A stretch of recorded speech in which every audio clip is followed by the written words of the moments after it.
2025 August 26 ഇന്ന് നാട്ടിലേക്ക് പണം അയക്കുന്നവരെ സംബന്ധിച്ചിടത്തോളം വളരെ അനുകൂലമായിട്ടുള്ള ചില മാറ്റങ്ങളെ കുറിച്ചാണ് പറയാനുള്ളത്. ഇപ്പോ പ്രവാസികൾക്ക് നാട്ടിലേക്ക് പണം അയക്കാൻ അനുകൂലമായിട്ടുള്ള ഒരു സമയമാണെന്ന് വിനിമയ നിരക്കുകൾ ഓർമ്മപ്പെടുത്തുന്നുണ്ട്. ഒരു UAE ദിർഹമിന് 23 രൂപ 88 പൈസ വരെ നമുക്കിപ്പോ ലഭിക്കുന്നുണ്ട്. അങ്ങനെ വിനിമയ നിരക്കുകൾ മാറിയിട്ടുണ്ട്. ഓഗസ്റ്റ് 8 ശേഷം ഇത്ര താഴ്ചയിലേക്ക് ഇന്ത്യൻ രൂപയുടെ വിനിമയ നിരക്കുകൾ എത്തുന്നത് ആദ്യമായിട്ടാണ്. അധികം വൈകാതെ തന്നെ ഒരു UAE ദിർഹമിന് 24 രൂപ എന്ന് പറയുന്ന ഒരു ബാരിയർ ഭേദിക്കും എക്സ്ചേഞ്ച് റേറ്റുകൾ എന്നാണ് ഈ റിപ്പോർട്ടുകൾ പറയുന്നത്. നാളെ മുതലാണ് അമേരിക്ക ഇന്ത്യൻ ഉൽപ്പന്നങ്ങൾക്ക് മേൽ 50% ടാരിഫ് ഏർപ്പെടുത്തിയ ഒരു നീക്കം പ്രാബല്യത്തിൽ വരുന്നത്. അപ്പൊ അതുമായി ബന്ധപ്പെട്ട ഒരു ഇളവുകളും ഇന്ത്യക്ക് ലഭിച്ചിട്ടില്ല. അത് പ്രാബല്യത്തിൽ വരും എന്ന് തന്നെ US പ്രസിഡന്റ് പറയുന്നു. അതിന് മുന്നോടിയായി ഇന്ത്യൻ രൂപയുമായി ബന്ധപ്പെട്ട് വിപണിയിൽ ഇടിവ് രേഖപ്പെടുത്തുന്നു. നാട്ടിലേക്ക് പണം അയക്കുന്നവർക്ക് ഇപ്പോ ഒരു തരത്തിൽ ഇതൊരു അനുകൂലമായിട്ടുള്ള ഒരു സമയമാണ്. ഓണമാണ് സെപ്റ്റംബർ ആദ്യ വാരങ്ങളിൽ. അപ്പോൾ കുറച്ച് ദിർഹമിന് നമുക്ക് കൂടുതൽ പൈസ നാട്ടിലേക്ക് അയക്കാനും ഒക്കെയുള്ള ഒരു സമയമാണ്. നാട്ടിലെത്തുമ്പോൾ അത് എങ്ങനെ സ്പെൻഡ് ചെയ്യപ്പെടുന്നു എന്നുള്ളത് മറ്റൊരു വശമാണ്. എങ്കിലും ഇപ്പൊ നമുക്ക് കുറച്ച് ദിർഹത്തിന് കൂടുതൽ രൂപ നാട്ടിലേക്ക് അയക്കാൻ പറ്റിയ ഒരു സമയമാണ് എന്നാണ് എക്സ്ചേഞ്ച് റേറ്റുമായി ബന്ധപ്പെട്ട കാര്യങ്ങൾ ഓർമ്മപ്പെടുത്തുന്നത്. ഓഗസ്റ്റ് 25 UAE സ്കൂളുകൾ വീണ്ടും റീഓപ്പൺ ആകുമ്പോൾ പല സ്കൂളുകളെ സംബന്ധിച്ചിടത്തോളം ഹാജർ നിലയുടെ കാര്യത്തിൽ കാര്യമായിട്ടുള്ള ഒരു കുറവ് രേഖപ്പെടുത്തിയത് സ്കൂളുകൾ തന്നെ റിപ്പോർട്ട് ചെയ്യുന്നുണ്ട്. പ്രത്യേകിച്ച് ഇന്ത്യൻ സ്കൂളുകളുടെ കാര്യത്തിലാണ് ഈ ഹാജർ നിലയിൽ വളരെ കാര്യമായിട്ടുള്ള കുറവ് അനുഭവപ്പെട്ടിരിക്കുന്നത്. 35% കുറവ് ഹാജർ നിലയുടെ കാര്യത്തിൽ ഇന്ത്യൻ സ്കൂളുകളിൽ ഉണ്ടായിട്ടുണ്ടെന്നാണ് ഈ റിപ്പോർട്ട് പറയുന്നത്. മറ്റു സ്കൂളുകൾക്ക് അത്രയധികം ഹാജർ നിലയിൽ കുറവ് രേഖപ്പെടുത്തിയിട്ടില്ല. പല കുടുംബങ്ങളും നാട്ടിലേക്ക് പോയ കുടുംബങ്ങളൊന്നും മടങ്ങിയെത്തിയിട്ടില്ല എന്നുള്ളതാണ് ഈ ഹാജർ നിലയിൽ ഇത്രയധികം കുറവ് അനുഭവപ്പെടാൻ കാരണം. മടങ്ങിയെത്താത്തതിന് പ്രധാനപ്പെട്ട കാരണം ഈ ടിക്കറ്റ് നിരക്കുകളിലുള്ള ഭീമമായിട്ടുള്ള വർധനവ് തന്നെയാണ്. സ്കൂളുകൾ റീഓപ്പൺ ആകുന്നതിന് മുന്നോടിയായി ടിക്കറ്റ് നിരക്കുകളിൽ ഏകദേശം 4 ഇരട്ടിയോളം വർധനവാണ് അനുഭവപ്പെടുന്നത്. ഇപ്പൊ കൊച്ചിയിൽ നിന്ന് ദുബായിലേക്ക് ഒരു വൺ വേ ടിക്കറ്റ് വേണമെന്നുണ്ടെങ്കിൽ 50,000 രൂപയ്ക്ക് അടുത്ത് നമ്മൾ നൽകണം. അപ്പൊ 4 പേരടങ്ങുന്ന ഒരു കുടുംബം ഇവിടേക്ക് വരണമെന്നുണ്ടെങ്കിൽ ഏകദേശം 2 ലക്ഷത്തോളം രൂപ നൽകേണ്ടി വരുന്ന ഒരു സാഹചര്യമാണ്. അതുകൊണ്ട് തന്നെ ടിക്കറ്റ് നിരക്കുകളിൽ എന്തെങ്കിലും കുറവ് വരുന്നത് കാത്തിരിക്കുന്ന ഒരുപാട് കുടുംബങ്ങൾ ഇപ്പോഴും നാട്ടിലുണ്ടെന്നാണ് ഈ റിപ്പോർട്ട് പറയുന്നത്. നിലവിലെ സാഹചര്യത്തിൽ ഓണം സെപ്റ്റംബർ ആദ്യ വാരമൊക്കെ കടന്നു വരുന്നതിനാൽ ഈ സെപ്റ്റംബർ 15 ശേഷം മാത്രമേ ടിക്കറ്റ് നിരക്കിൽ ഒരു കുറവ് എക്സ്പെക്ട് ചെയ്യാൻ നമുക്ക് പറ്റുകയുള്ളൂ എന്നുള്ളതാണ്.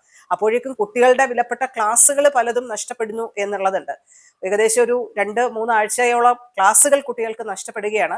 പക്ഷെ നിലവിലെ ഭീമമായ ടിക്കറ്റ് നിരക്ക് സഹിച്ചുകൊണ്ട് തിരിച്ചു വരാനാകാതെ കുടുംബങ്ങൾ കാത്തിരിക്കുന്നു എന്നുള്ളതാണ് സ്കൂളുകളും അതിന്റെ ഹാജർ നിലയുമായി ബന്ധപ്പെട്ട് നമുക്കിപ്പോ പറയാനുള്ളത്.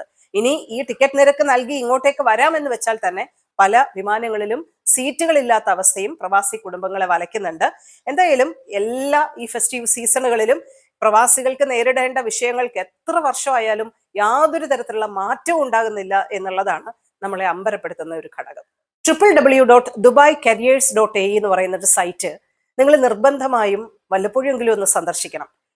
ദുബായിലെ സർക്കാർ ജോലികളുമായി ബന്ധപ്പെട്ട അവസരങ്ങളെ കുറിച്ച് കൃത്യമായിട്ടുള്ള വിവരങ്ങൾ നൽകുന്നതാണ് ഈ ഒരു സൈറ്റിൽ. ഇപ്പൊ പൊതുവെ പറയാറുള്ളത് ഈ സർക്കാർ ജോലികളിൽ പലപ്പോഴും സ്വദേശികൾക്ക് മാത്രമാണ് കൂടുതൽ പ്രോമിനൻസ് നൽകുന്നത്, പ്രവാസികൾക്ക് അങ്ങനെ ഒരു അവസരം ഉണ്ടാകുന്നില്ല എന്നൊക്കെ പലരും പറയാറുണ്ടെങ്കിൽ പോലും നിലവിലെ ഘട്ടങ്ങളിൽ പോലും മികച്ച പ്രാഗൽഭ്യമുള്ള പ്രവാസിയാണ്, വൈദഗ്ധ്യമുള്ള പ്രവാസിയാണെങ്കിൽ നിങ്ങൾക്കും സർക്കാർ മേഖലയിൽ അവസരങ്ങൾ ഇപ്പോഴും ബാക്കിയുണ്ട് എന്നുള്ളതാണ് ഈ DubaiCareers.ae സന്ദർശിക്കുമ്പോൾ നമുക്ക് മനസ്സിലാക്കാൻ പറ്റുന്നത്. നല്ല പ്രൊഫഷൻസി ബന്ധപ്പെട്ട മേഖലയിൽ ഉണ്ടെങ്കിൽ പ്രവാസിയാണെങ്കിലും നിങ്ങൾക്കും അവസരങ്ങളുണ്ട്. അതായത് മികച്ച ആനുകൂല്യങ്ങളിലും ശമ്പളത്തിലും സർക്കാർ മേഖലയുമായി ബന്ധപ്പെട്ട നിയമനങ്ങൾ ഇപ്പോഴും പ്രവാസികളെ തേടി എത്തുന്നു എന്നുള്ളതാണ് ഈ വെബ്സൈറ്റിലൂടെ വ്യക്തമാകുന്നത്. അപ്പൊ ഇന്നിപ്പോ പറയാനുള്ളത് ഒരുപാട് ഈ ഉയർന്ന ജോലികൾ, ഉയർന്ന തസ്തികയിലുള്ള ജോലികൾ പ്രവാസികൾക്ക് വേണ്ടിയും അവസരങ്ങൾ ഒരുക്കുന്നുണ്ട് എന്നുള്ളതാണ്. അപ്പൊ www.dubaicareers.ae പോയാൽ നിങ്ങൾക്ക് ഒരുപാട് തൊഴിലവസരങ്ങൾ കാണാം. പ്രത്യേകിച്ച് RTAയിൽ, ദുബായ് ഫിനാൻഷ്യൽ ഡിപ്പാർട്ട്മെന്റില്, ദുബായ് കൾച്ചറൽ ഡിപ്പാർട്ട്മെന്റില്, Dubai foundation for women and children, അങ്ങനെ ഒരുപാട് പ്രസ്ഥാനങ്ങളുമായി ബന്ധപ്പെട്ട് അവസരങ്ങൾ കാണുന്നു എന്നുള്ളതാണ്. ചില അവസരങ്ങളെ കുറിച്ച് നമ്മൾ ഇന്ന് പറയാം.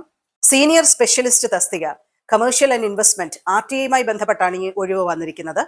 Chief specialist procurement and storage policies and operations ആണ്. അത് ഫിനാൻസ് ഡിപ്പാർട്ട്മെന്റുമായി ബന്ധപ്പെട്ട ഒഴിവാണ്. സീനിയർ ക്വാണ്ടിറ്റി സർവേയർ RTAയിലാണ് ഈ ഒഴിവ്. സീനിയർ ഇന്റേണൽ ഓഡിറ്റർ ദുബായ് കൾച്ചറിലാണ് ഒഴിവ്. Digital content and communication specialist അതും ദുബായ് കൾച്ചറിലാണ്. Child care supervisor Dubai foundation for women and ചിൽഡ്രനിലാണ് ഈ ഒഴിവുകൾ വരുന്നത്. AI പോലെയുള്ള സാങ്കേതിക വിദ്യകൾ തൊഴിലവസരങ്ങൾ കുറയ്ക്കും, സ്വദേശീവൽക്കരണം പ്രവാസികളുടെ അവസരം കുറയ്ക്കും എന്നൊക്കെ പറഞ്ഞാൽ പോലും വൈദഗ്ധ്യമുള്ള പ്രൊഫഷൻസിയുള്ള തൊഴിലാളികളാണെങ്കിൽ ഇപ്പോഴും സർക്കാർ മേഖലയിലും നിങ്ങളെ അവസരങ്ങൾ കാത്തിരിക്കുന്നുണ്ടെന്നാണ് ദുബായ് കരിയേഴ്സ്.ae സന്ദർശിക്കുമ്പോൾ മനസ്സിലാക്കാൻ പറ്റുന്നത്. അപ്പം നിർബന്ധമായും ഇത് സന്ദർശിക്കുക, മികച്ച തൊഴിലവസരങ്ങൾക്കായി, സർക്കാർ മേഖലയിലെ തൊഴിലവസരങ്ങൾക്കായി അപേക്ഷിക്കുക.